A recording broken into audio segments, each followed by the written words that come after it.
Mi madre tiene razón, señor juez. Mi padre nunca aportó nada importante a esta familia. La frase cayó en la sala como una piedra lanzada contra un cristal. Ernesto Vargas no se movió. No pestañeó. No bajó la cabeza.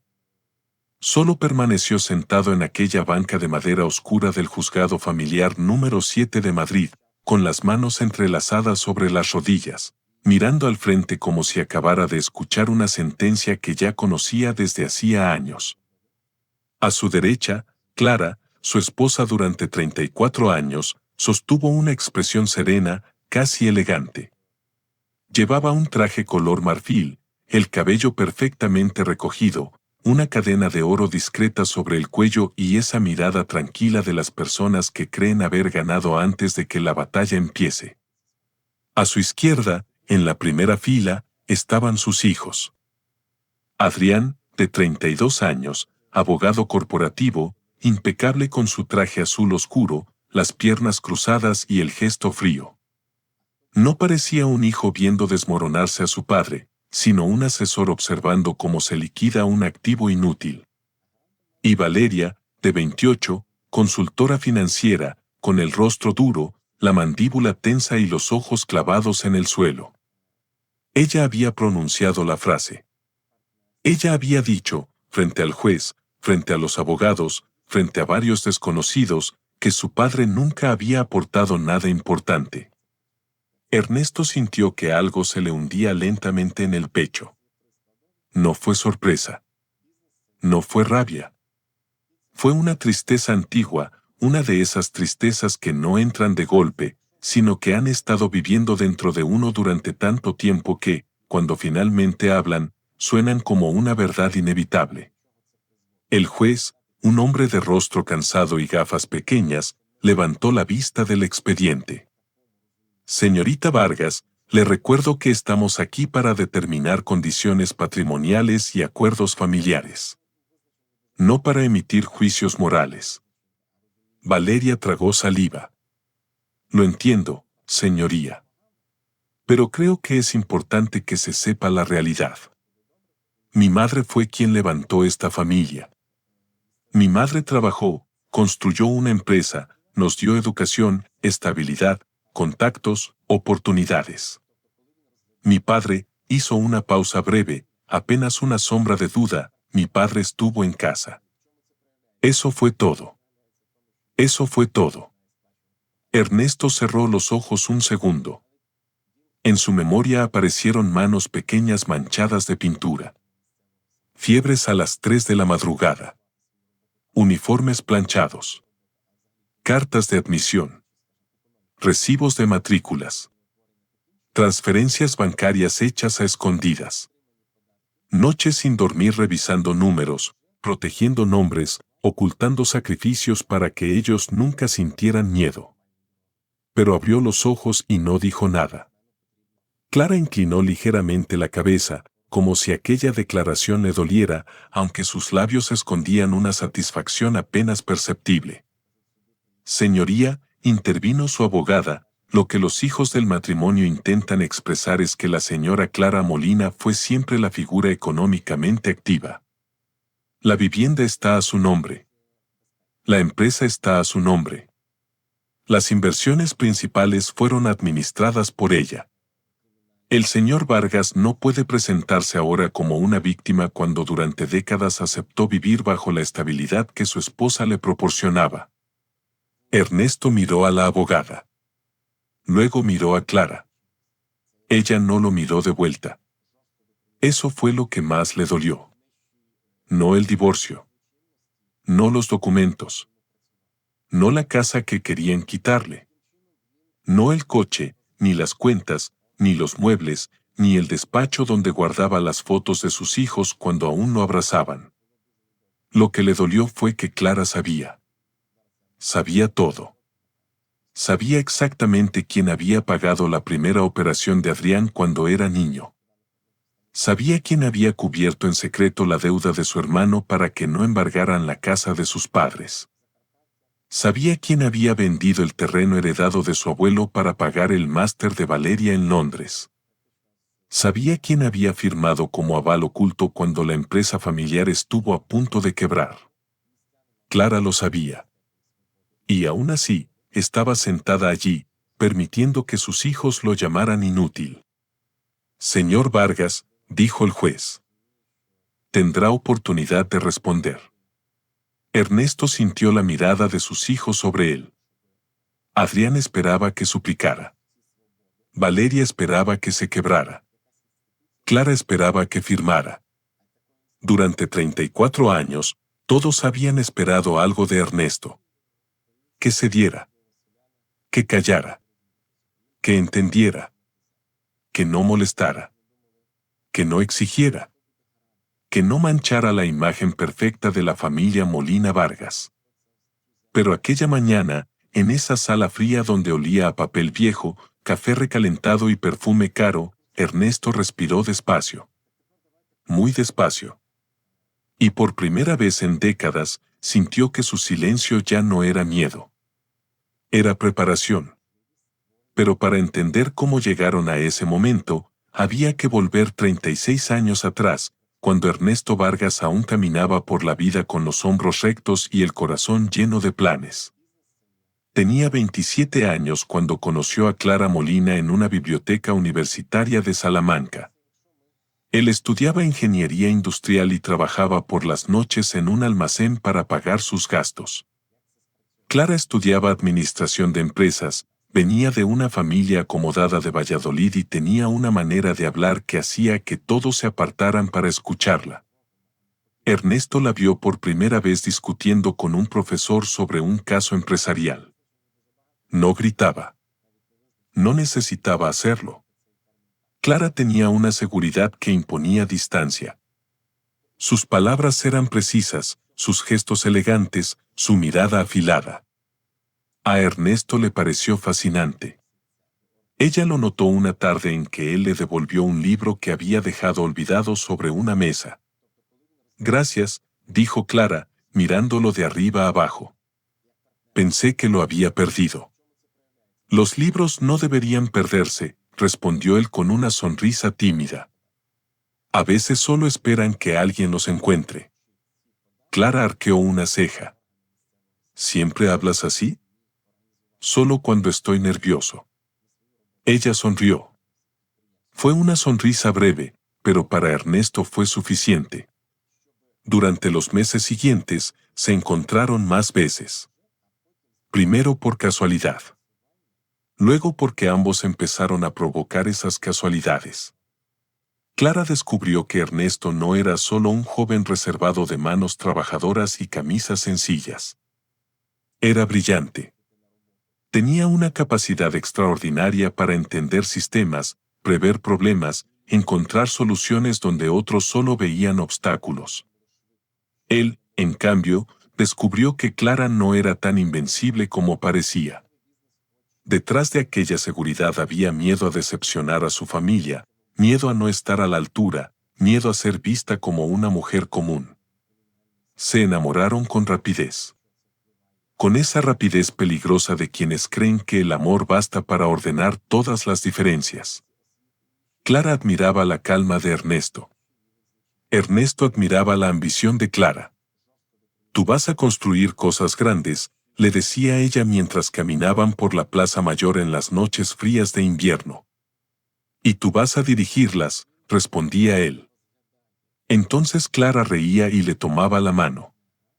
En aquel tiempo, reía de verdad. Se casaron 3 años después.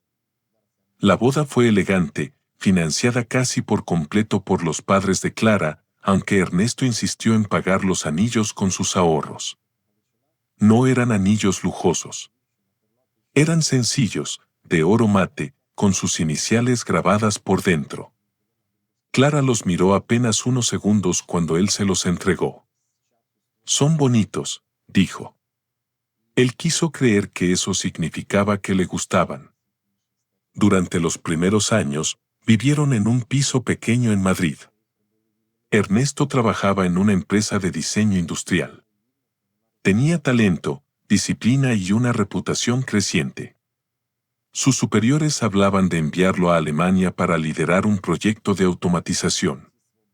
Era la oportunidad que siempre había soñado. Pero entonces Clara quedó embarazada de Adrián. La noticia los llenó de emoción, aunque también de miedo. Clara acababa de incorporarse a una firma de consultoría y no quería frenar su carrera. Ernesto, al verla llorar una noche sentada en la cama, con las manos sobre el vientre todavía plano, le prometió algo que marcaría el resto de su vida. No tienes que renunciar a nada. Clara. Yo me adaptaré. Ella lo miró con los ojos húmedos. ¿Y tu proyecto en Alemania? Ernesto tragó saliva. Ese proyecto era mucho más que un ascenso. Era la confirmación de que todos los años de esfuerzo habían valido la pena. Pero sonrió. Habrá otros proyectos. Clara lo abrazó con fuerza. Nunca voy a olvidar esto, le susurró. Pero sí lo olvidó. O quizá no lo olvidó nunca. Quizá solo aprendió a usarlo de otra manera.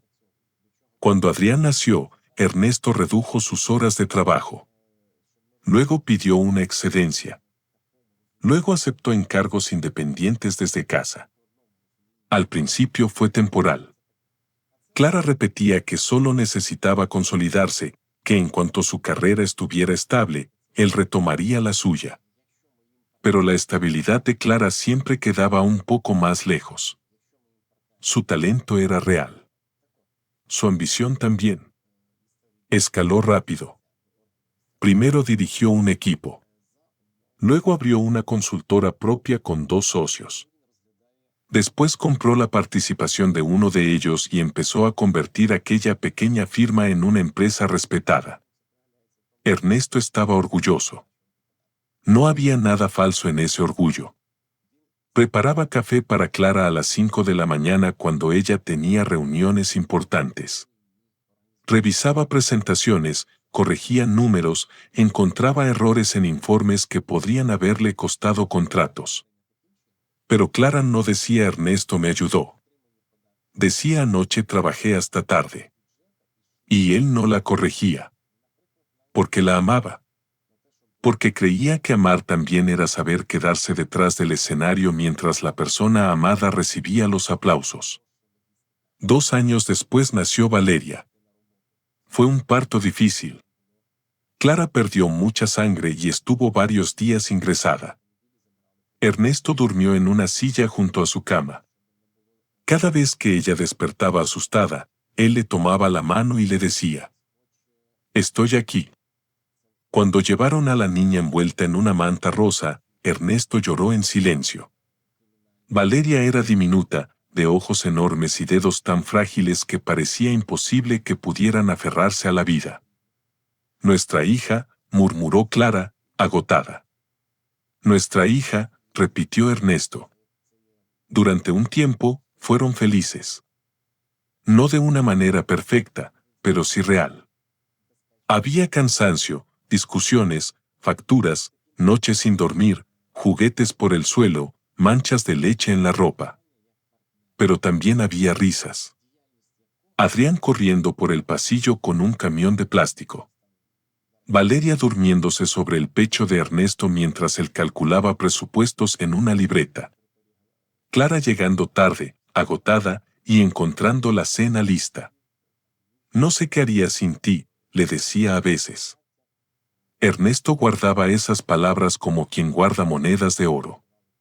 No sabía que, con los años, Clara dejaría de decirlas. No sabía que sus hijos crecerían escuchando otra versión de la historia. La versión en la que Clara era la heroína absoluta. La mujer que trabajaba sin descanso. La madre fuerte. La empresaria brillante. La que pagaba colegios, viajes, ropa, idiomas, universidades. Y Ernesto. Ernesto era el padre que cocinaba. El que llevaba a los niños al médico. El que esperaba en la puerta del colegio.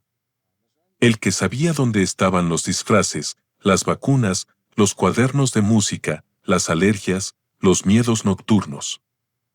El que hacía todo aquello que no dejaba huella en los registros bancarios visibles.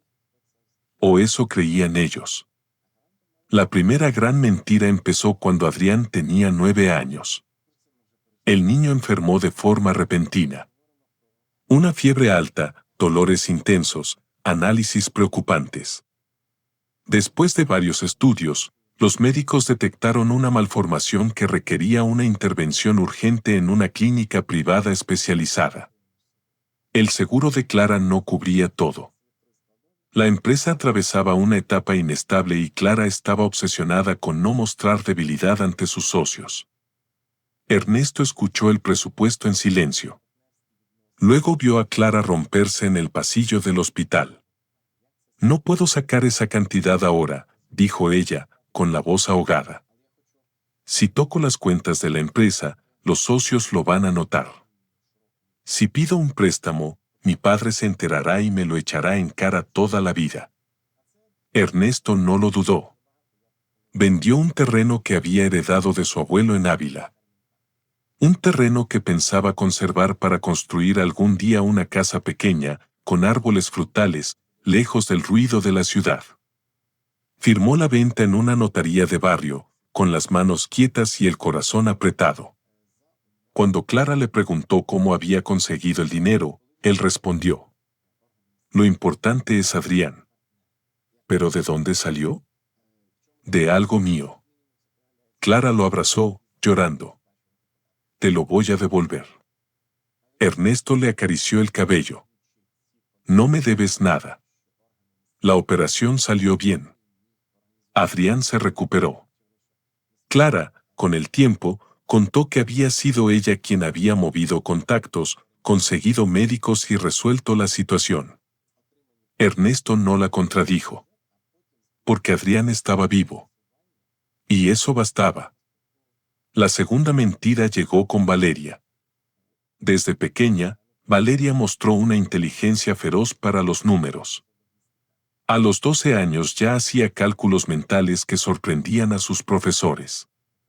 A los 16 hablaba de mercados, fondos y empresas como otros adolescentes hablaban de música. Clara se sentía orgullosa, pero también veía en su hija una continuación de sí misma. Valeria tiene mi carácter, decía en las cenas familiares. Ella sí sabe lo que quiere. Ernesto sonreía desde la cocina. Valeria también tenía su ternura, aunque Clara jamás lo reconociera. De niña, la pequeña se dormía sobre los brazos de Ernesto mientras él le inventaba historias de ciudades secretas, relojes mágicos y barcos que volvían siempre a casa. Pero al crecer, empezó a mirar a su padre con los ojos de su madre. Primero fue una impaciencia leve. Papá, no hace falta que me acompañes. Ya soy mayor. Luego fueron comentarios. Mamá sí entiende estas cosas. Después, distancia. Cuando Valeria fue aceptada en un prestigioso programa de economía en Londres, Clara organizó una cena para celebrarlo. Invitó a socios, familiares, amigos influyentes. Brindó con champán y habló de esfuerzo, disciplina y visión. Desde niña supe que Valeria estaba destinada a grandes cosas, dijo Clara levantando la copa. Y me enorgullece haber podido darle las herramientas para llegar tan lejos. Todos aplaudieron. Ernesto también. Nadie supo que 3 semanas antes él había liquidado un fondo privado que llevaba años construyendo con pequeños trabajos de consultoría técnica. Nadie supo que había pasado noches enteras revisando tasas de cambio, comisiones, costos de residencia, matrícula, vuelos y seguros médicos. Nadie supo que el primer pago a la universidad había salido de una cuenta que Clara ni siquiera recordaba que existía. Valeria se acercó a su madre y la abrazó. Gracias, mamá. Todo esto es por ti. Ernesto estaba a 3 metros, sosteniendo una bandeja con copas vacías. Valeria no lo vio. O quizá lo vio y decidió no acercarse. Esa noche, cuando todos se fueron, Ernesto encontró en el fregadero una copa rota. Se cortó un dedo al recoger los cristales. La sangre cayó sobre el acero inoxidable en gotas pequeñas, silenciosas. Clara entró en la cocina. Ten cuidado, Ernesto. Siempre tan distraído. Él se envolvió el dedo con una servilleta. No es nada. Mañana vienen los fotógrafos de la revista empresarial. Necesito que la casa esté impecable. Lo estará. Clara lo miró un momento. Y ponte algo decente.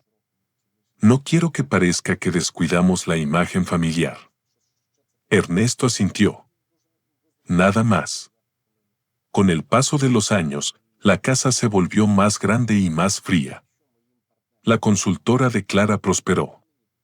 Compraron un chalet en La Moraleja, con jardín amplio, ventanales altos y una cocina que aparecía en revistas de decoración.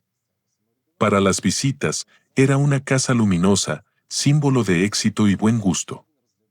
Para Ernesto, era un museo donde cada objeto debía permanecer en su sitio y cada emoción debía esconderse antes de manchar la superficie. Clara se movía por aquel espacio como una directora general. Daba instrucciones. Corregía. Decidía.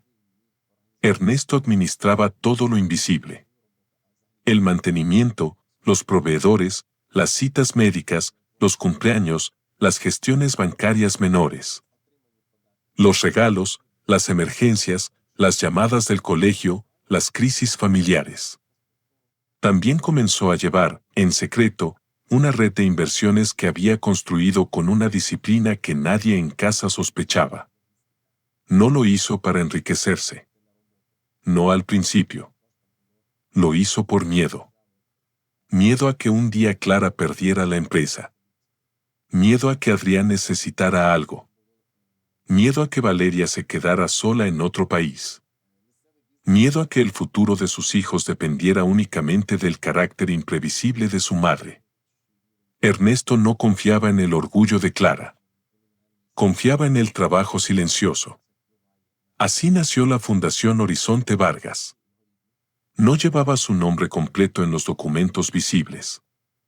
No aparecía en conversaciones familiares. No estaba enmarcada en ninguna pared. Era una estructura discreta, creada con ayuda de un viejo amigo de la universidad, Samuel Echevarría, abogado fiscalista y una de las pocas personas que conocía la inteligencia financiera de Ernesto. ¿Estás seguro de esto?, le preguntó Samuel la tarde en que firmaron los primeros documentos. Estaban en una cafetería pequeña, lejos del centro, con carpetas sobre la mesa y lluvia golpeando los cristales. Sí. Podrías poner una parte a tu nombre. Protegerte tú también. Ernesto miró por la ventana.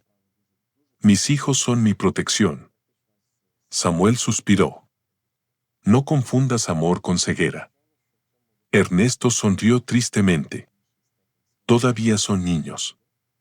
No siempre lo serán. Aquella frase se quedó con él durante años. No siempre lo serán. Y no lo fueron. Adrián creció admirando a Clara con una devoción casi profesional. Estudió Derecho, como si quisiera convertirse en el escudo legal de su madre. Aprendió pronto a hablar con frases frías, a medir el valor de las personas según su utilidad, a esconder la incomodidad detrás de una sonrisa impecable. Cuando Ernesto intentaba conversar con él, Adrián solía mirar el móvil. Hijo, ¿cómo te fue en la reunión? Bien, papá. ¿Quieres cenar algo? Ya comí con mamá. Podríamos salir el domingo, como antes. Hay una exposición de fotografía industrial que quizá te guste. Adrián ni siquiera levantaba la vista. No tengo tiempo para esas cosas. Esas cosas. Así llamaba a los intentos de su padre por recuperar un vínculo que se había ido deshilachando sin ruido. Valeria, por su parte, volvió de Londres convertida en una mujer elegante, brillante y distante. Hablaba con su madre durante horas sobre inversiones, expansión, fondos internacionales. Con Ernesto hablaba de vuelos, maletas y horarios. Papá, ¿puedes recogerme el abrigo de la tintorería? Claro. Papá, necesito que envíes estos documentos por mensajería. Dámelos. Papá, no uses esa chaqueta cuando venga mi jefe a cenar. Es un poco antigua. Él decía que sí. No por sumisión. O al menos eso intentaba repetirse. Decía que sí porque todavía veía, detrás de la mujer fría, a la niña que se dormía escuchando historias de barcos. Pero cada vez era más difícil. Una noche de diciembre, la familia se reunió para celebrar el cumpleaños de Clara. Había invitados importantes, socios, clientes, 2 políticos locales, un periodista económico. La mesa estaba decorada con flores blancas y velas altas. Ernesto había pasado todo el día supervisando la cena, coordinando el catering, revisando que no faltara nada. Clara recibió elogios toda la noche. ¡Qué casa tan maravillosa! ¡Qué familia tan elegante! ¡Qué hijos tan exitosos! Clara, eres un ejemplo. Ella sonreía. He trabajado mucho para construir esto. Ernesto estaba junto a la puerta del comedor, observando en silencio. Entonces escuchó a una invitada preguntar: ¿Y tu marido a qué se dedica exactamente? Clara soltó una risa suave. No cruel en apariencia. Pero Ernesto la conocía. Ernesto se ocupa de la casa. Es un apoyo doméstico invaluable. Algunos rieron con cortesía. Adrián sonrió. Valeria bajó la mirada, pero no por vergüenza hacia su padre. Más bien parecía avergonzada de él. Ernesto sintió el golpe. Apoyo doméstico. Invaluable. La palabra sonaba amable. Pero en la boca de Clara era una jaula. Minutos después, en la cocina, mientras revisaba que el postre saliera a tiempo, Valeria entró con una copa de vino. Papá, mamá no quiso decirlo mal. Ernesto levantó la vista, sorprendido por aquella pequeña defensa. Lo sé. Valeria apoyó la copa sobre la encimera. Pero deberías entender que en ciertos ambientes la gente pregunta esas cosas. Y si no tienes una profesión visible, es incómodo. Ernesto la miró. No dijo nada al principio. Luego preguntó con suavidad: ¿Te incomodo, Valeria? Ella se tensó. No dije eso.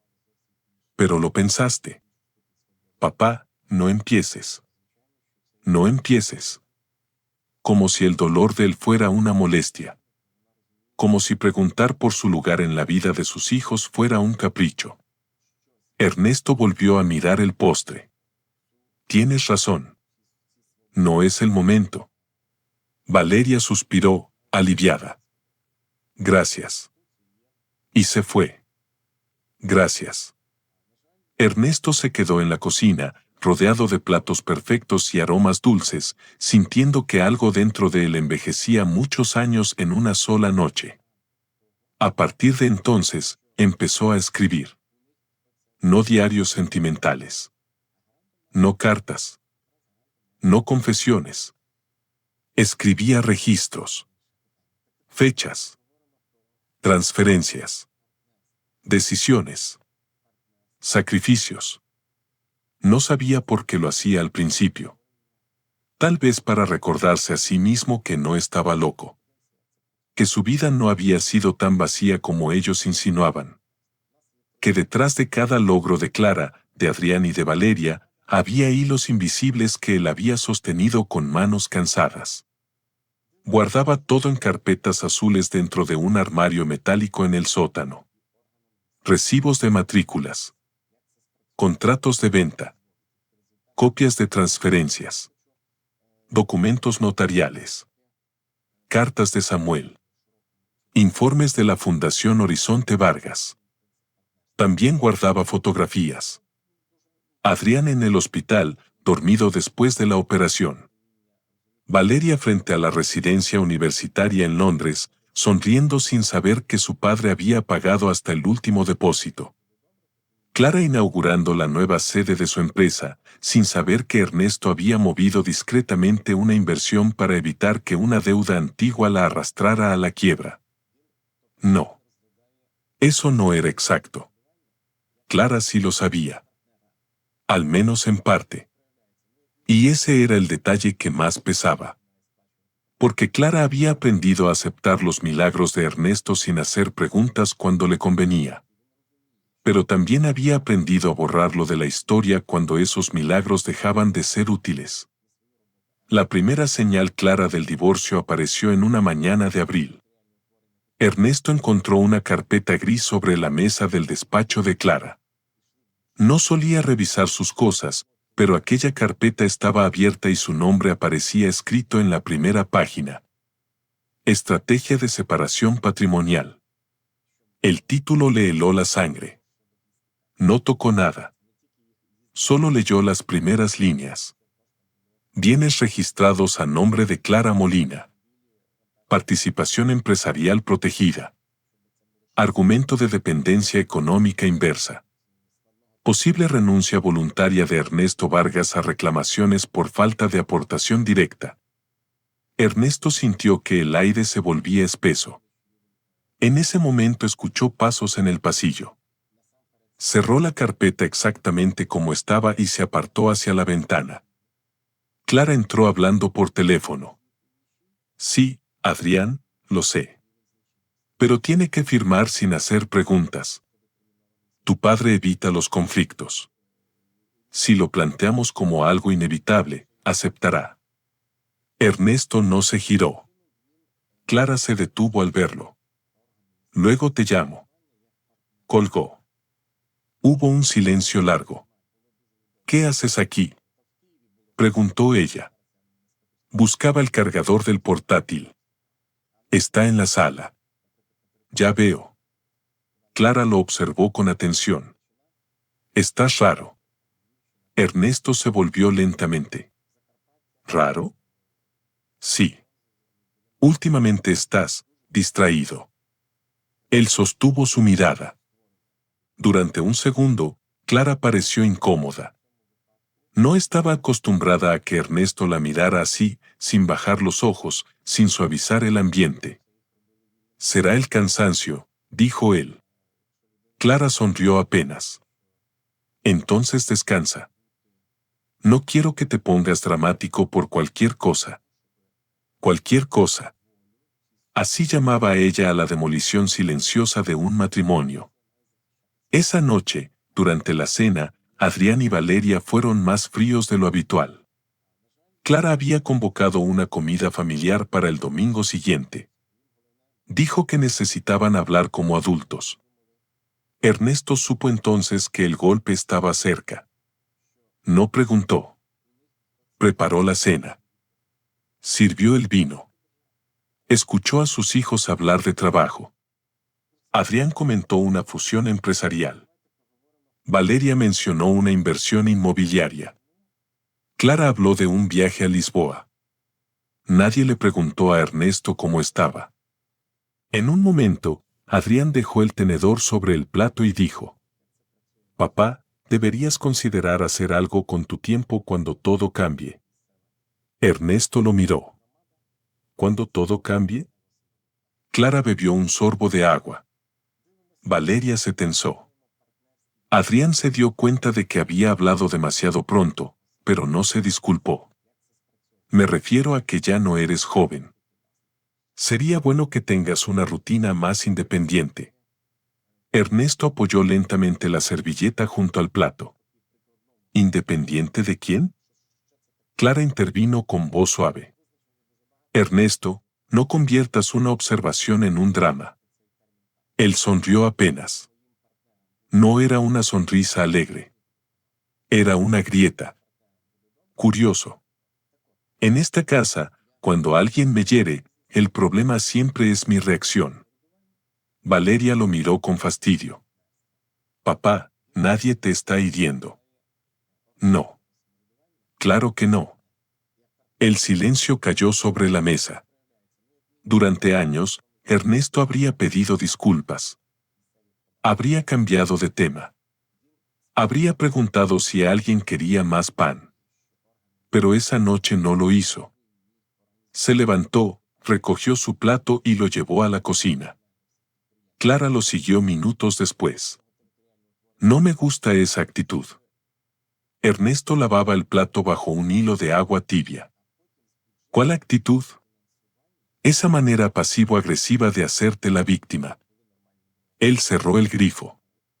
El sonido del agua desapareció y la cocina quedó demasiado silenciosa. ¿Víctima?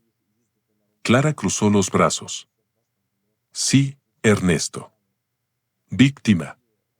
Siempre con esa mirada de perro herido. Siempre esperando que todos agradezcamos cada cosa mínima que haces. Ernesto se secó las manos con un paño.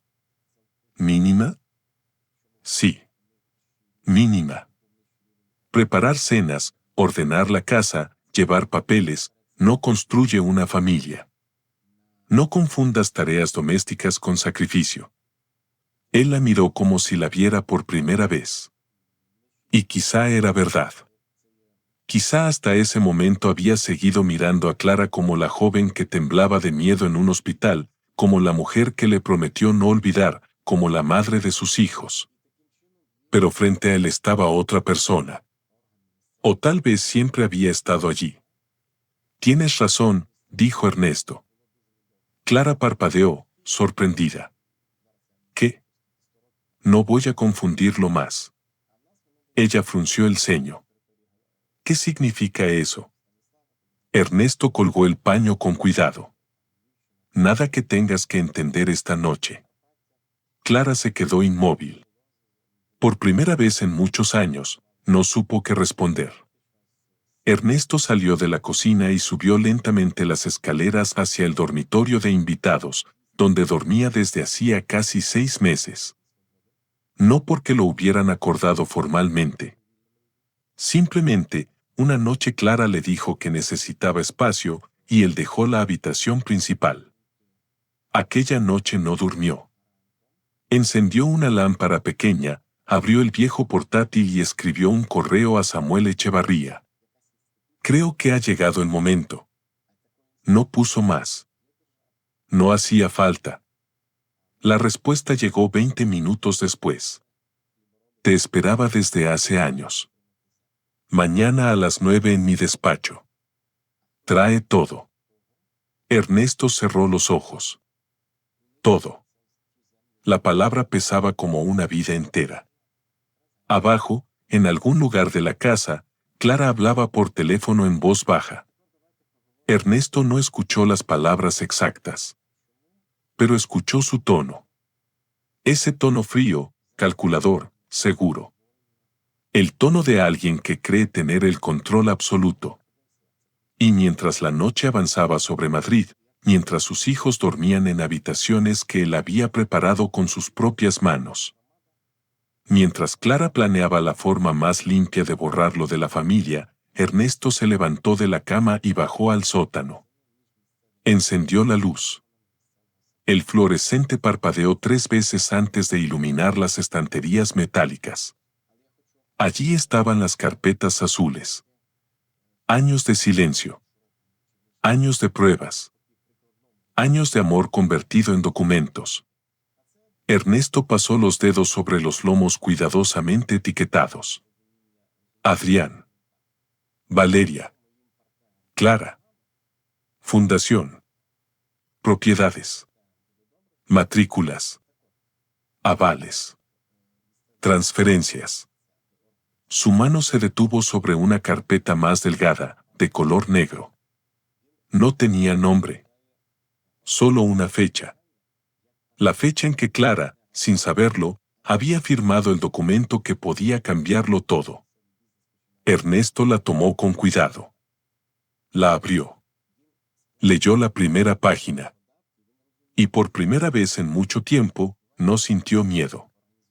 Sintió dolor. Sí. Un dolor inmenso. Pero debajo de ese dolor había algo nuevo. Una claridad fría. Una dignidad que había esperado demasiado tiempo para ponerse de pie. A la mañana siguiente, cuando Clara bajó a desayunar, encontró la mesa servida como siempre. Café. Tostadas. Fruta cortada. El periódico doblado junto a su plato.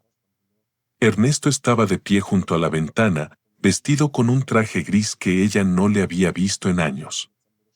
Le quedaba un poco ajustado en los hombros, pero le daba una presencia extraña, casi olvidada. Clara lo miró con desconfianza. ¿Vas a algún sitio? Ernesto giró lentamente. Sí. ¿A dónde? Él tomó su abrigo del respaldo de una silla. A recordar quién soy. Clara soltó una risa seca. No empieces con frases teatrales, Ernesto. Tenemos una conversación pendiente el domingo. Él la observó sin ira. Lo sé. Y espero que seas razonable. Ernesto abrió la puerta. Antes de salir, se detuvo. Durante años, Clara, confundiste mi paciencia con ignorancia. Ella se quedó quieta. ¿Qué se supone que significa eso? Ernesto no respondió. Solo cerró la puerta detrás de él. Y el sonido fue suave. Demasiado suave para todo lo que estaba a punto de romperse. A las 9 en punto, Ernesto Vargas entró en el despacho de Samuel Echevarría con una carpeta negra bajo el brazo y una calma que no había sentido en años. Samuel lo esperaba de pie junto a la ventana. Era un hombre de cabello completamente blanco, gafas finas y una expresión severa que solo se suavizaba cuando miraba a su viejo amigo. Sobre el escritorio había café, una grabadora apagada y varias carpetas vacías. «Llegaste», dijo Samuel. Ernesto dejó la carpeta negra sobre la mesa. «Sí». Samuel lo observó con atención. «¿Clara ya lo sabe?» «Sabe que voy a dejar de obedecer». Todavía no sabe cuánto. El abogado no sonrió. Abrió la carpeta con cuidado, como si supiera que dentro no había papeles, sino años de humillación comprimidos entre hojas firmadas. Leyó en silencio durante varios minutos. Ernesto permaneció sentado frente a él, con las manos quietas sobre las rodillas. En otro tiempo habría explicado, justificado, pedido perdón por incomodar. Ahora no. Ahora dejaba que los documentos hablaran. Samuel pasó una página. Luego otra. Su rostro fue endureciéndose. Ernesto, murmuró finalmente. ¿Ella firmó esto? Sí. ¿Entendía lo que firmaba? Tú mismo se lo explicaste. Samuel levantó la vista. Se lo expliqué hace 20 años, cuando todavía parecía una persona razonable. Creí que jamás tendríamos que usarlo. Ernesto miró la carpeta. Yo también. El documento negro era un acuerdo privado de aportación patrimonial y protección familiar. Había sido firmado en una época de crisis, cuando la empresa de Clara estaba a punto de perder un contrato enorme por una deuda que ella no podía cubrir sin exponerse ante sus socios. Ernesto había rescatado la empresa. No con palabras. No con cenas. No con apoyo emocional. Con dinero. Dinero procedente de la venta de bienes heredados, de inversiones tempranas. De consultorías técnicas, de fondos que nadie en la familia había tomado en serio porque nadie creía que Ernesto fuera capaz de construir algo propio. A cambio, Samuel había insistido en que Clara firmara un reconocimiento. No porque Ernesto quisiera poder sobre ella, sino porque Samuel no confiaba en el futuro. El documento establecía que una parte de las participaciones, beneficios y activos derivados de aquella etapa de rescate quedaban vinculados a una estructura familiar independiente, la Fundación Horizonte Vargas. Clara firmó porque necesitaba el dinero con urgencia. Firmó porque pensó que Ernesto nunca usaría aquello. Firmó porque, en el fondo, Siempre lo consideró demasiado noble para defenderse. Y durante 20 años, tuvo razón. Hasta ahora. Con esto, dijo Samuel, podemos demostrar que una parte sustancial del crecimiento patrimonial de Clara se sostuvo con aportaciones tuyas. No solo eso. Las propiedades vinculadas a Horizonte no pueden ser reclamadas por ella ni usadas para presionarte. Y los fondos destinados a Adrián y Valeria. Samuel hizo una pausa.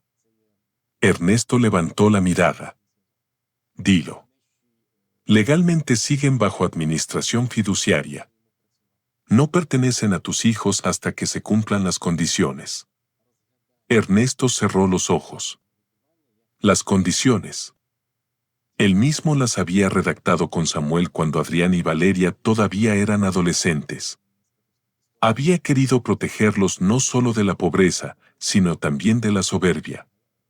El acceso completo a aquellos fondos dependía de que los beneficiarios no participaran en actos de fraude, despojo o coacción patrimonial contra el fundador o contra cualquier miembro vulnerable de la familia. En aquel momento, parecía una cláusula innecesaria. Casi absurda. Samuel la había incluido de todos modos. Tus hijos no saben nada, dijo el abogado. No. Clara nunca les dijo. Clara les contó la historia que le convenía. Samuel apoyó la espalda en la silla. ¿Estás dispuesto a verles la cara cuando se enteren? Ernesto tardó en responder. En su memoria apareció Adrián de niño, con el rostro pálido después de la operación, apretando su mano y susurrando, «Papá, no te vayas». Apareció Valeria a los 6 años, dormida en el sofá con un cuento abierto sobre el pecho. Aparecieron los dos corriendo hacia él al salir del colegio, antes de que el mundo les enseñara a medir a las personas por su utilidad. No quiero destruirlos, dijo Ernesto. Pero tampoco voy a permitir que me borren. Samuel asintió despacio. Entonces vamos a hacerlo limpio. Sin gritos. Sin teatro. Sin venganza.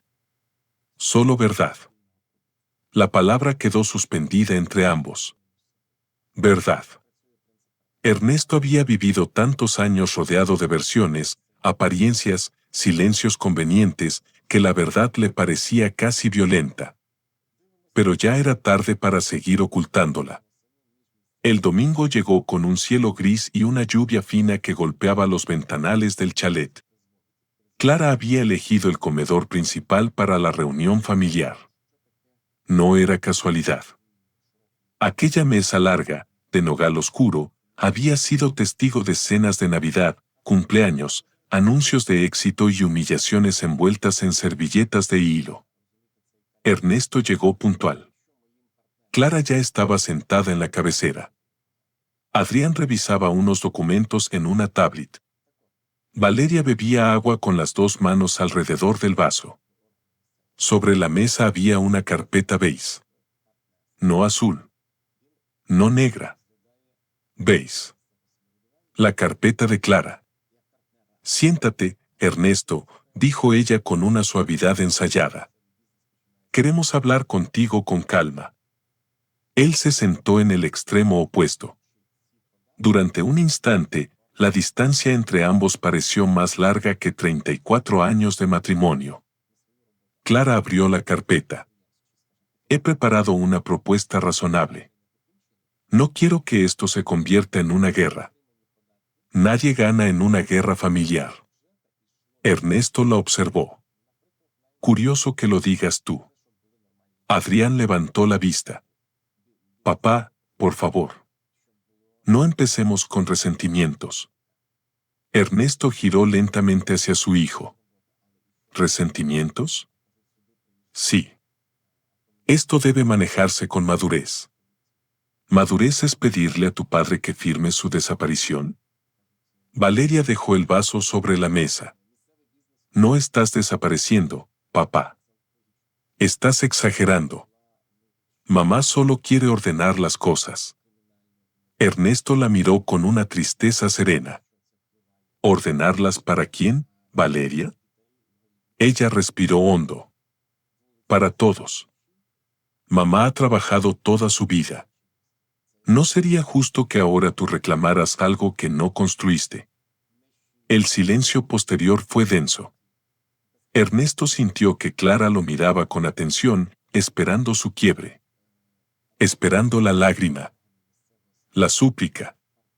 El temblor. Pero Ernesto no tembló. ¿Eso piensas tú también, Adrián? Su hijo sostuvo su mirada sin pestañear.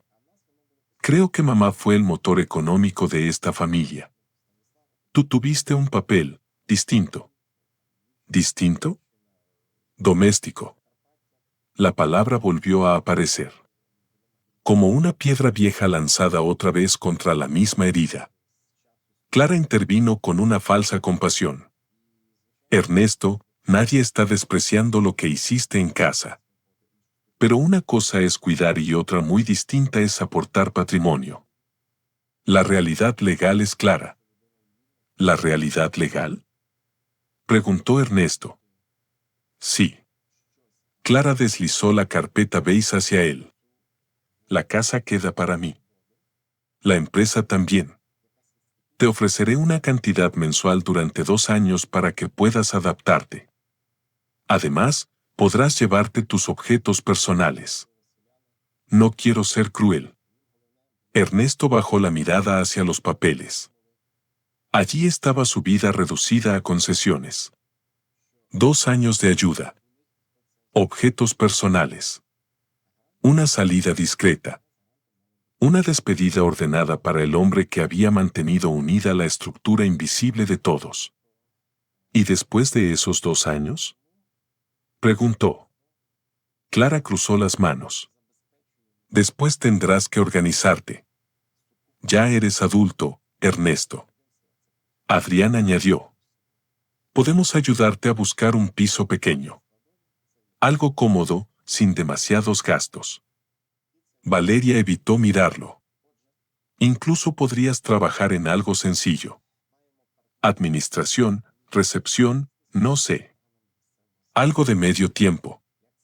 Ernesto sintió una presión en el pecho. No por la propuesta. Por la facilidad con la que hablaban. Como si él fuera un mueble viejo que necesitaba ser reubicado. Levantó la vista. ¿Ustedes ya hablaron esto antes? Ninguno respondió. Eso fue respuesta suficiente. Entiendo, dijo Ernesto. Clara tomó una pluma. Entonces firma.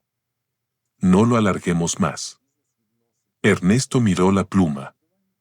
Era plateada, elegante, fría.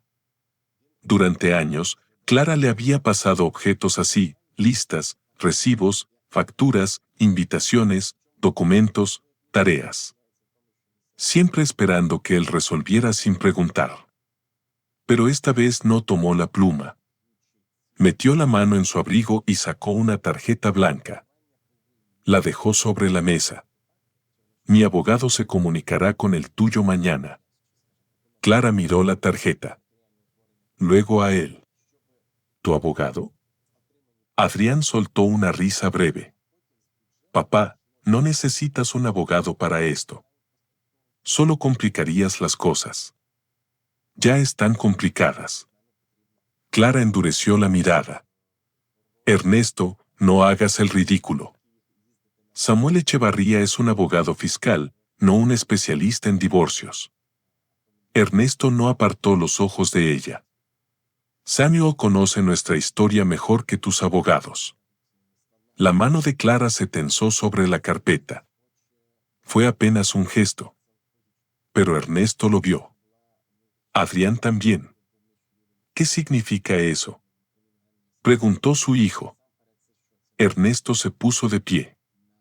Significa que no voy a firmar hoy. Clara se levantó también. Si crees que puedes amenazarme con papeles viejos, estás muy equivocado. Ernesto inclinó levemente la cabeza. No te amenazo, Clara. Solo voy a dejar de proteger tus mentiras.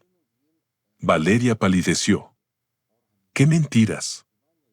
Clara golpeó la mesa con la palma. Basta. El sonido retumbó en el comedor.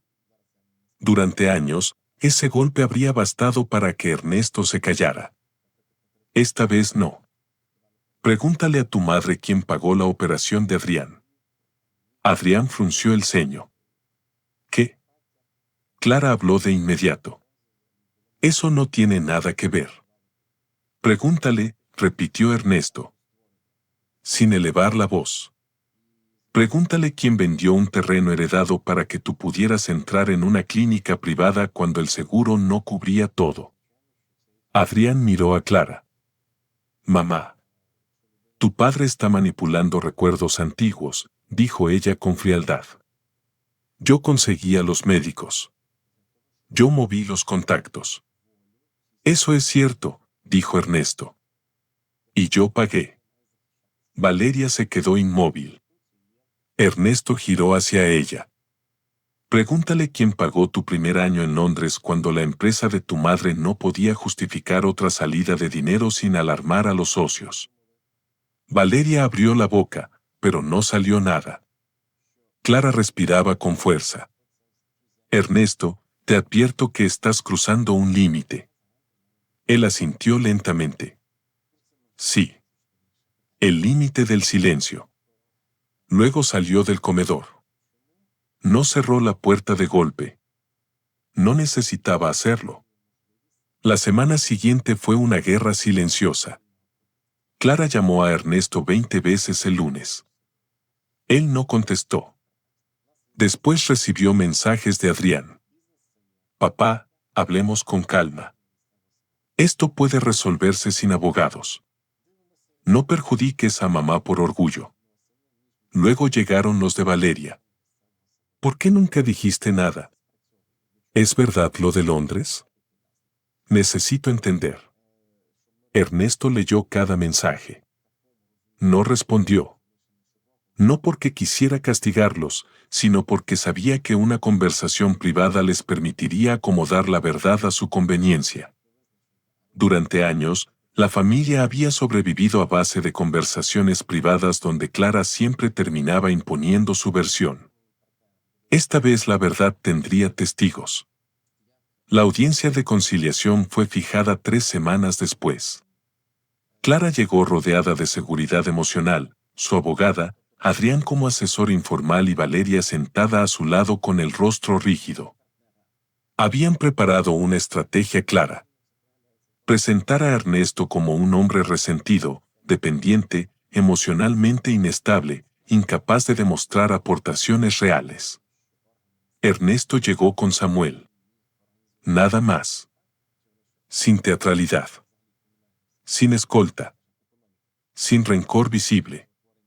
Pero llevaba una caja de documentos. Cuando Clara la vio, perdió por primera vez parte de su color. La audiencia empezó con formalidades. La abogada de Clara habló primero. Su voz era elegante, segura, llena de términos técnicos. Mi representada, la señora Molina, fue durante décadas la principal generadora de ingresos del matrimonio. El señor Vargas, si bien cumplió funciones de apoyo familiar, no cuenta con participación directa ni demostrable en los activos principales. Consideramos que la petición de compensación patrimonial carece de fundamento. Samuel escuchó sin interrumpir. Luego se levantó. Con permiso, señoría. La defensa de la señora Molina parte de una premisa falsa, que el señor Vargas no realizó aportaciones patrimoniales significativas. Vamos a demostrar no solo que las realizó, sino que varias de ellas fueron esenciales para la conservación y crecimiento de los activos que hoy la señora Molina reclama como exclusivamente suyos. Clara apretó la mandíbula. Samuel abrió la primera carpeta. Documento 1. Venta de terreno rústico en Ávila, propiedad heredada por el señor Ernesto Vargas. Fecha, 14 de marzo de 1999. Importe destinado íntegramente al pago parcial de una intervención médica privada de Adrián Vargas Molina. Adrián dejó de moverse. Samuel colocó la copia sobre la mesa. Documento 2. Recibo emitido por la Clínica Santa Aurelia. Pago realizado desde cuenta personal del señor Vargas. Concepto: intervención pediátrica especializada. Adrián miró a su madre. Clara no lo miró a él. Samuel abrió otra carpeta. Documento 3. Liquidación de fondo de inversión privado del señor Vargas. Fecha: 3 de agosto de 2015. Importe transferido a cuenta de depósito internacional vinculada a la matrícula de Valeria Vargas Molina en Londres. Valeria se llevó una mano a la boca. No, susurró. Samuel continuó. Documento 4. Transferencias periódicas durante 4 años para residencia, seguro médico, tasas universitarias y manutención complementaria. Todas procedentes de cuentas controladas por el señor Vargas o por la Fundación Horizonte Vargas. La abogada de Clara se inclinó hacia ella y le dijo algo al oído. Clara respondió en un susurro tenso. El juez observó los papeles con atención. ¿Fundación Horizonte Vargas?, preguntó. Samuel asintió. Una estructura familiar legalmente constituida hace más de 20 años. Su objeto fue proteger y financiar el desarrollo educativo, médico y patrimonial de los hijos del matrimonio, así como preservar activos aportados por el señor Vargas en momentos críticos. Adrián intervino, incapaz de contenerse. Yo nunca escuché hablar de esa fundación. Samuel lo miró. Eso no significa que no haya pagado parte de su vida, señor Vargas Molina. El rostro de Adrián se endureció, pero sus ojos ya no tenían la misma seguridad. Valeria estaba mirando a Ernesto. No con desprecio. No con superioridad. Con miedo. Miedo de comprender demasiado tarde. Samuel sacó la carpeta negra. Clara se puso rígida. Y ahora llegamos al documento principal. La abogada de Clara se levantó. Señoría, solicito revisar previamente ese documento. Ya fue incorporado al expediente, respondió Samuel. La parte contraria recibió copia digital hace 48 horas.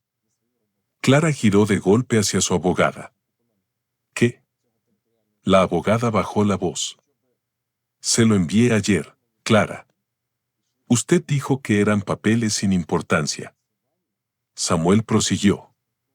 Acuerdo privado de aportación patrimonial y protección familiar. Firmado por Clara Molina y Ernesto Vargas el 22 de septiembre de 2004. En dicho acuerdo, la señora Molina reconoce que aportaciones personales del señor Vargas fueron utilizadas para rescatar obligaciones financieras de su empresa y preservar su continuidad operativa. El juez tomó el documento. Clara cerró los ojos un segundo. Ernesto no la miraba. Miraba a sus hijos. Porque ellos eran el verdadero centro de ese momento. No Clara. No el dinero. No la casa. Ellos. Los hijos que habían creído que su padre era un hombre vacío. Los hijos que ahora veían aparecer, documento tras documento, la vida secreta de sacrificios que él jamás les cobró. Samuel leyó otra cláusula. La señora Molina reconoce que cualquier incremento patrimonial derivado de la reestructuración posterior deberá considerar la aportación inicial del señor Vargas, así como la existencia de activos protegidos destinados a los beneficiarios Adrián Vargas Molina y Valeria Vargas Molina bajo condiciones de conducta patrimonial. Adrián frunció el ceño. ¿Condiciones? Samuel pasó la página. Sí. La fundación establece que los beneficiarios podrán acceder plenamente a los fondos a partir de determinada edad, siempre que no participen de forma consciente en acciones destinadas a despojar, coaccionar, incapacitar fraudulentamente o perjudicar patrimonialmente al fundador. La sala quedó en silencio. Un silencio tan profundo que hasta el juez dejó de escribir. Valeria susurró. No puede ser. Samuel no respondió a ella. Habló al juez. La actuación reciente de los beneficiarios, especialmente su participación en la estrategia de separación destinada a forzar una renuncia patrimonial del señor Vargas bajo argumentos falsos, activa una revisión obligatoria de acceso a dichos fondos. Adrián se levantó. ¿Está diciendo que podemos perder nuestro dinero? Ernesto cerró los ojos un instante. Nuestro dinero. Ni siquiera entonces dijo lo que papá hizo por nosotros. Dijo nuestro dinero. Samuel lo miró con frialdad. Estoy diciendo que legalmente nunca fue suyo de forma plena. Fue dispuesto para su futuro por el señor Vargas. Y ese futuro estaba condicionado a un mínimo de integridad. La frase golpeó más fuerte que cualquier grito. Valeria comenzó a llorar en silencio. Adrián, en cambio, se volvió hacia su padre. ¿Tú planeaste esto? ¿Nos pusiste una trampa? Ernesto lo miró con un dolor que ya no intentó esconder. No, hijo. Les puse una red. Ustedes decidieron convertirla en una trampa. Adrián apretó los puños. Nos ocultaste todo. Sí. ¿Por qué? Ernesto respiró despacio. Porque no quería que me amaran por dinero. La respuesta dejó a Adrián sin palabras. Valeria rompió en llanto. Papá. Ernesto no se movió. Ella pronunció esa palabra como si acabara de recordar lo que significaba. Papá. No el señor Vargas. No alguien que estuvo en casa. Papá. Clara, al sentir que el control se le escapaba, intentó recuperar terreno. Esto es manipulación emocional. Ernesto siempre fue así. Callaba para luego hacerse la víctima. Si tanto hizo, ¿por qué nunca lo dijo? ¿Por qué escondió dinero? ¿Por qué creó estructuras sin hablarlo con su familia? Ernesto giró hacia ella. Su voz salió baja, pero firme. Porque cada vez que intenté hablar, tú convertiste mi voz en molestia. Cada vez que ayudé, convertiste mi ayuda en mérito tuyo. Cada vez que salvé algo, tú te subiste al escenario a recibir aplausos. Y yo lo permití. Esa fue mi culpa. Pero no voy a permitirlo más. Clara lo miró con odio. ¿Quieres destruirme? No. Clara, incluso ahora no quiero destruirte. Quiero que dejes de usar a nuestros hijos como testigos de una mentira. Adrián se sentó lentamente. Parecía mareado. Valeria no dejaba de mirar los documentos. Samuel presentó el resto, inversiones inmobiliarias hechas a nombre de la fundación, pólizas educativas, aportaciones a la empresa, pagos de deudas familiares, avales que Ernesto había firmado en silencio. Cada papel abría una herida nueva. Cada fecha desmentía una historia contada durante años en cenas, celebraciones y discursos. La audiencia terminó sin acuerdo. La propuesta de Clara quedó suspendida. El juez ordenó revisión patrimonial completa. Los fondos de la fundación quedaron congelados hasta evaluación de conducta de los beneficiarios. Y Clara, por primera vez en décadas, salió de un juzgado sin caminar como vencedora. En el pasillo, Valeria alcanzó a Ernesto. Papá. Él se detuvo. Adrián permaneció unos pasos atrás. Clara había salido primero, furiosa, hablando por teléfono con alguien. Valeria tenía el rostro deshecho. Necesito saber algo. Ernesto esperó. ¿Lo de Londres, todo fue verdad? Sí. ¿La residencia también? Sí. ¿El seguro médico?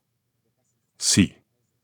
¿El dinero que mamá dijo que había conseguido vendiendo una participación? Ernesto negó con suavidad. Valeria se cubrió la boca. Dios mío. Él no dijo nada. Yo yo te traté como si fueras nadie. Ernesto bajó la mirada. Sí. La honestidad de esa palabra la hizo llorar más. ¿Por qué no me odias? Ernesto tardó en responder. Porque te vi nacer. Valeria cerró los ojos, quebrada. Papá, perdóname. Ernesto sintió que el corazón se le partía otra vez. La amaba. Claro que la amaba. El amor no desaparece porque lo hieran. Pero ya no podía regalar perdones rápidos solo para aliviar la culpa de otros. No puedo darte eso hoy, Valeria. Ella asintió entre lágrimas. Lo entiendo. No. Todavía no lo entiendes. Pero quizá algún día. Ernesto siguió caminando. Adrián no lo llamó. No aún. Durante los meses siguientes, la vida de la familia Molina Vargas se desarmó como una casa construida sobre paredes huecas. La revisión patrimonial reveló que Clara había ocultado información en la propuesta inicial. Varias cuentas que ella declaró como exclusivamente suyas tenían origen parcial en aportaciones de Ernesto. Algunas propiedades habían sido adquiridas con capital proveniente de inversiones que él administraba. Y la empresa, esa empresa que Clara había presentado durante años como símbolo absoluto de su genio personal, llevaba en sus cimientos una deuda moral y legal con el hombre al que llamó apoyo doméstico. La prensa no se enteró al principio. Clara hizo todo lo posible por evitarlo. Pero en ciertos círculos empresariales, los secretos no necesitan titulares para destruir reputaciones. Bastan susurros. La gran Clara Molina, la mujer que daba conferencias sobre liderazgo femenino y mérito propio, había construido parte de su imperio sobre el sacrificio borrado de su esposo. Algunos la defendieron. Otros se apartaron. Los socios pidieron auditorías. Los clientes se volvieron cautelosos. Y por primera vez en su vida adulta, Clara descubrió lo que se sentía perder el control de una narrativa. Adrián fue el más lento en romperse. Durante semanas se aferró al enfado. Decía que su padre había sido desleal por esconder información. Que la fundación era una forma de control. Que nadie tenía derecho a condicionar su futuro.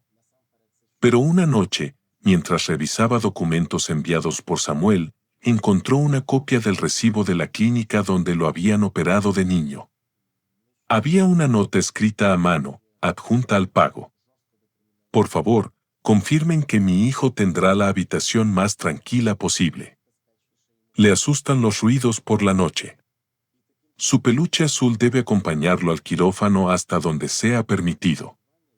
Gracias. Ernesto Vargas. Adrián se quedó mirando la nota durante varios minutos. No recordaba el peluche. O creía no recordarlo.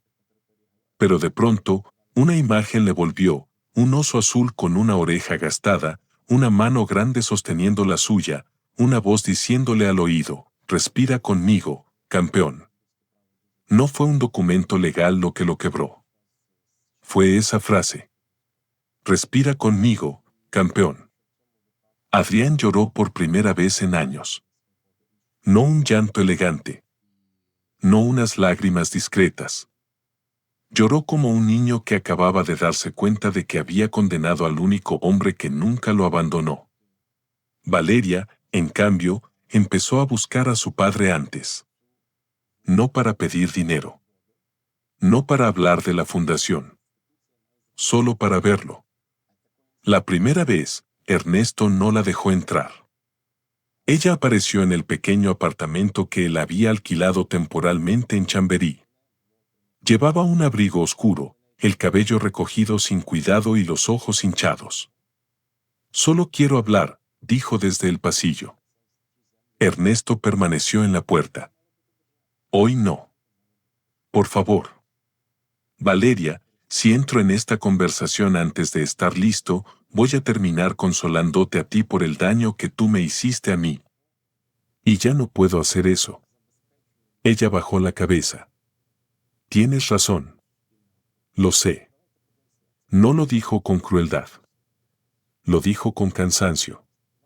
Valeria se fue. Pero volvió una semana después. Y otra. Y otra. A veces solo dejaba una carta.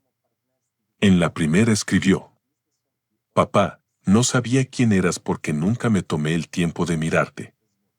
En la segunda: hoy recordé que me enseñaste a dividir con garbanzos sobre la mesa de la cocina.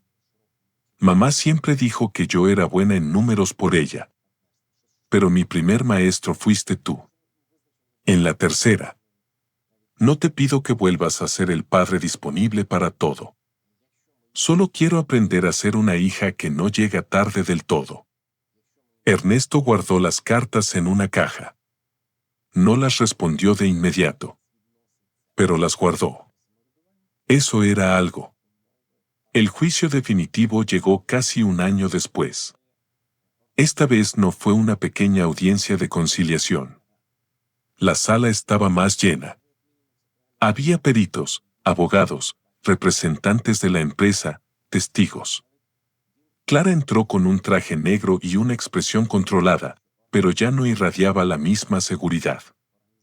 Ernesto entró con Samuel. Adrián y Valeria llegaron por separado. Ese detalle no pasó desapercibido. Clara los miró con molestia al ver que ninguno se sentaba junto a ella de inmediato. Adrián dudó. Valeria no. Se sentó detrás de Ernesto. Clara giró lentamente. La mirada que le dirigió a su hija fue de pura incredulidad. ¿Qué haces?, susurró. Valeria respondió con voz temblorosa, pero clara. Estoy sentándome donde debí sentarme desde el principio. Ernesto cerró los ojos un instante. No sonrió. Pero algo en su rostro se suavizó. Adrián se quedó de pie unos segundos más. Miró a su madre. Miró a su padre. Luego caminó y se sentó junto a Valeria. Clara palideció. Aquel gesto fue más devastador para ella que cualquier documento. Porque durante años había usado a sus hijos como prueba viviente de su versión. Si ellos se apartaban, su relato comenzaba a desmoronarse ante todos. El juicio fue largo. Los peritos confirmaron aportaciones. Samuel demostró la validez del acuerdo privado. Se reconoció la participación indirecta de Ernesto en el crecimiento patrimonial. Se protegió la Fundación Horizonte Vargas de cualquier intento de Clara por absorberla en el proceso de divorcio. Pero el momento decisivo llegó cuando Valeria pidió declarar. Clara intentó impedirlo. No pudo. Valeria se sentó frente al juez con las manos temblorosas. Durante años creí que mi padre era un hombre sin ambición, empezó. Creí que mi madre nos había dado todo sola. Lo creí porque era la historia que se repetía en mi casa, en las cenas, en los discursos, incluso en las bromas. Mi padre estaba presente, pero no era reconocido. Respiró con dificultad. Yo participé en eso. Lo miré con desprecio. Lo juzgué.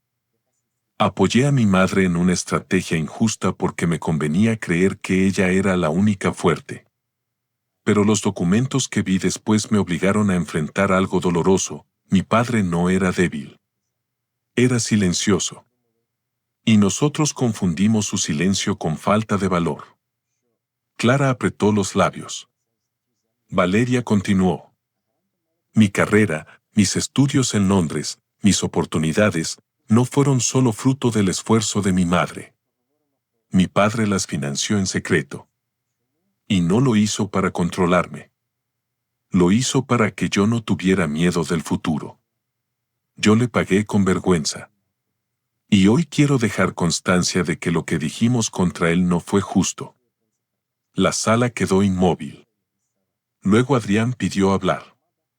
Su voz era más dura, menos emocional, pero se quebró a mitad de camino.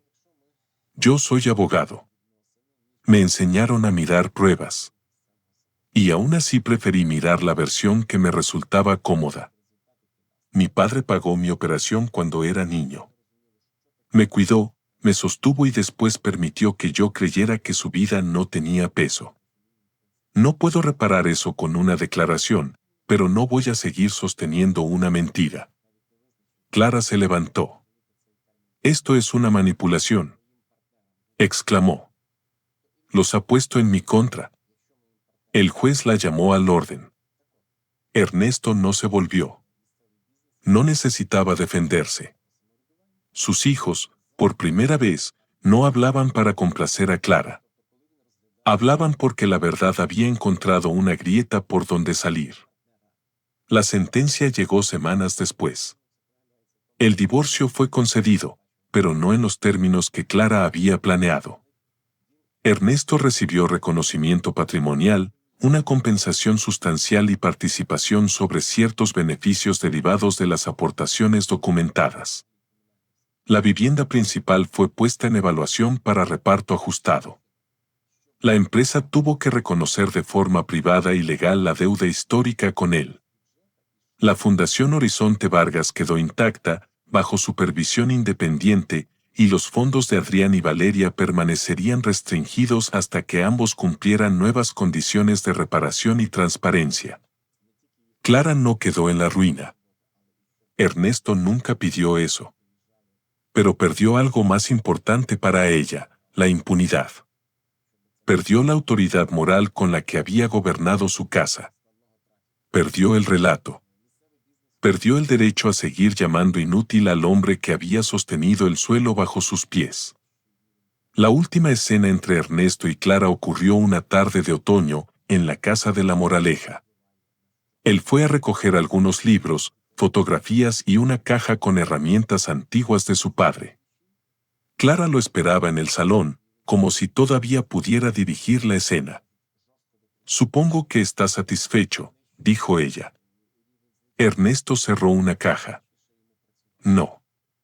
Clara soltó una risa amarga. «Claro.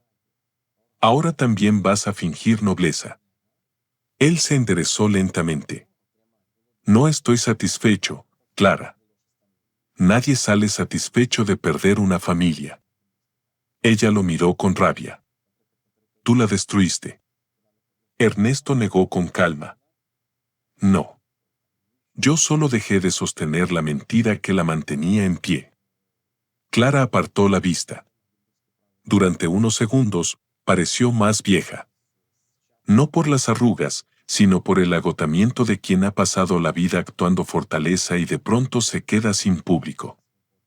«¿Alguna vez me amaste?», preguntó ella, casi en un susurro.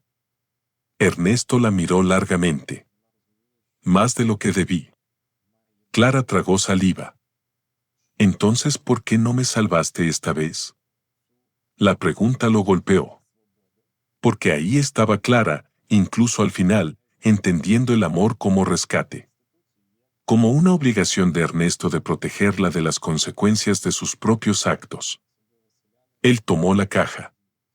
«Porque salvarte siempre significó abandonarme a mí». Caminó hacia la puerta. Clara no lo siguió. En el recibidor, Ernesto se detuvo frente a una vieja fotografía familiar. Los cuatro en la playa. Adrián con un cubo rojo. Valeria con trenzas. Clara sonriendo al sol. Ernesto detrás de ellos, con una mano sobre el hombro de cada hijo. Durante años, había mirado esa foto como prueba de una felicidad perdida. Ahora la miró como prueba de algo distinto. Él sí estuvo allí. Aunque otros intentaran borrarlo. Estuvo allí. Y eso ya no necesitaba permiso de nadie. Se llevó la fotografía. Meses después, Ernesto se mudó a un piso luminoso cerca del Retiro. No era una mansión. No tenía jardín inmenso ni comedor para 20 invitados. Pero por la mañana entraba una luz dorada por la ventana de la cocina, y eso le bastaba. Compró una mesa pequeña de madera clara. Colgó sus fotografías. Volvió a caminar. Volvió a leer. Volvió, poco a poco, a reír. Samuel lo visitaba los jueves para jugar ajedrez.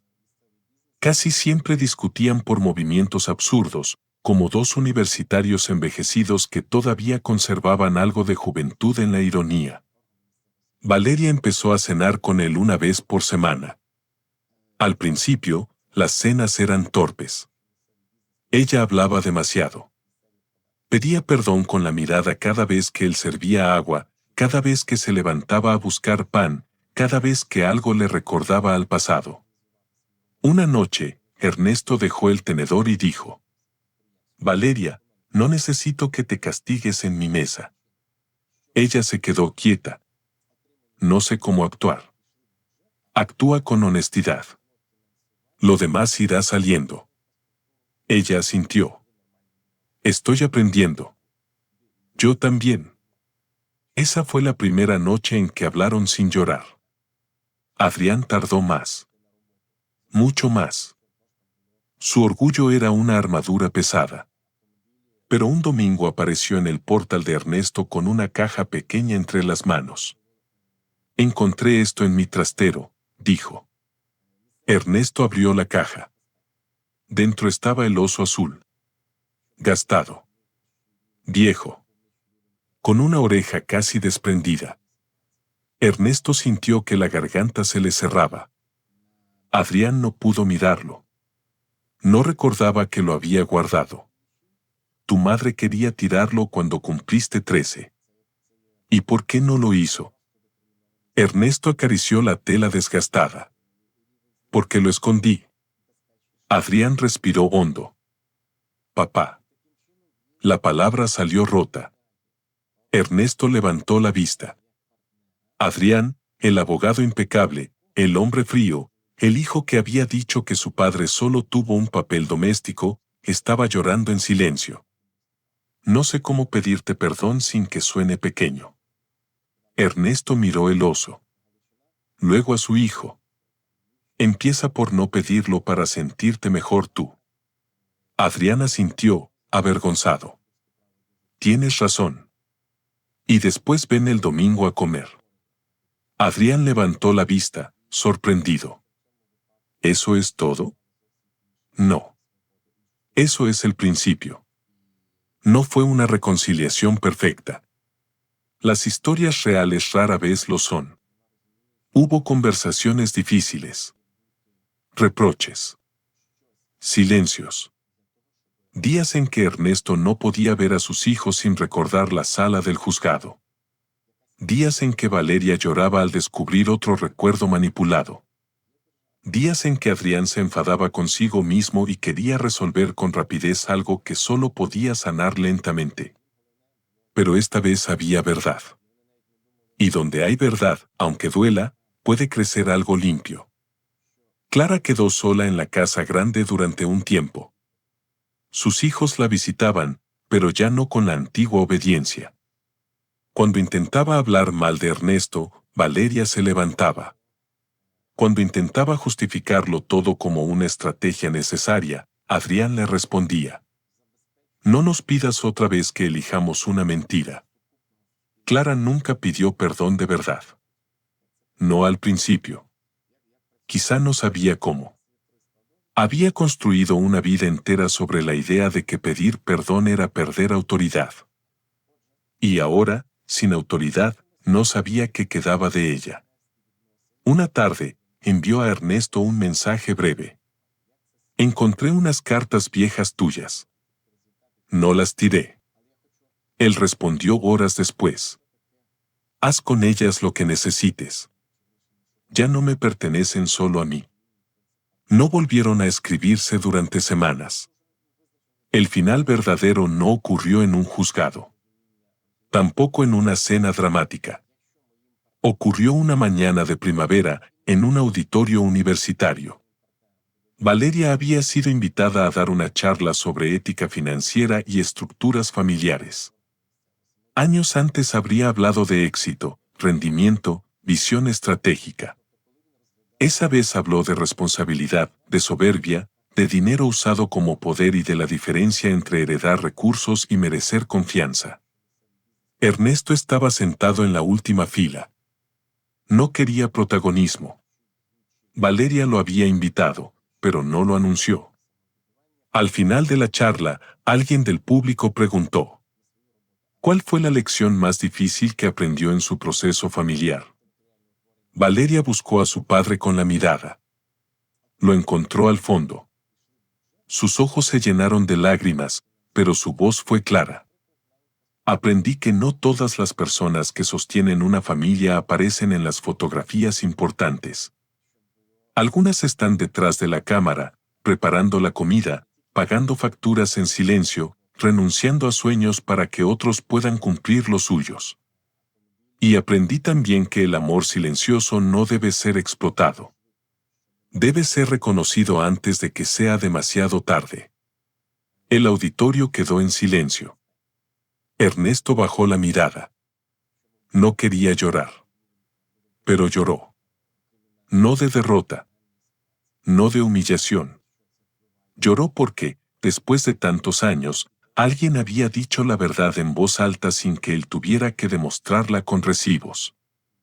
Cuando la charla terminó, Valeria bajó del escenario y caminó hasta él. No le importaron los asistentes, ni los colegas, ni las miradas. Se arrodilló frente a su padre. Como él, años antes, se había arrodillado tantas veces para atarle los zapatos cuando era niña. Gracias, papá, susurró. Ernesto le tomó las manos.